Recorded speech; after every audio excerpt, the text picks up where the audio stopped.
Yeah, that's really on the team there. I don't think there was a way for Corey to know that from the truck, and gotta hate that for him because this is obviously his worst finish all season.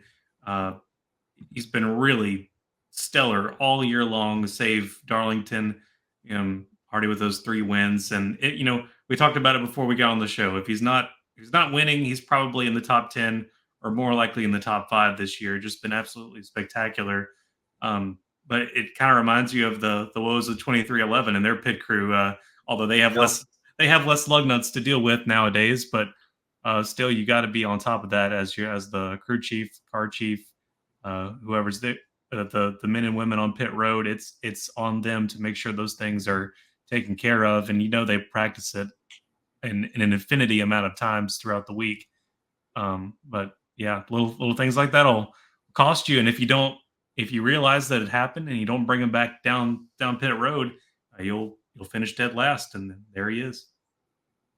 Well, you might have to get used to that because, of course, he's going to make a couple of starts for 2311 in that third entry, that open car later this year. So hopefully the pit crews can get their act together and not have something like this happen again. But you mentioned Darlington. Even there, led the most laps, won the first 2 stages. Of course, had the problem there that led to a 28th place DNF. But top 10 all year. Aside from that, and most of those top 10s have actually been top threes. So he has always been in contention for the win or just behind it, close to it this year.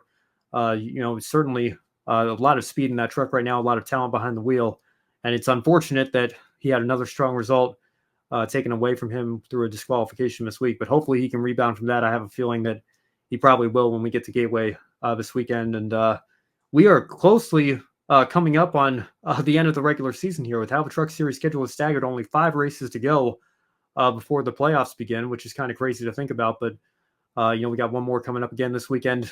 Cup and Trucks will be a Gateway, obviously Xfinity and ARCA West to Portland at the same time. But opportunity to put this in the rear view for him right away. We'll see if he can bounce back from that this weekend. It's okay. The playoffs themselves take a long time. Yes. So rest assured, we are 5 races away from it, but it's going to feel like an eternity once we're inside the playoff picture.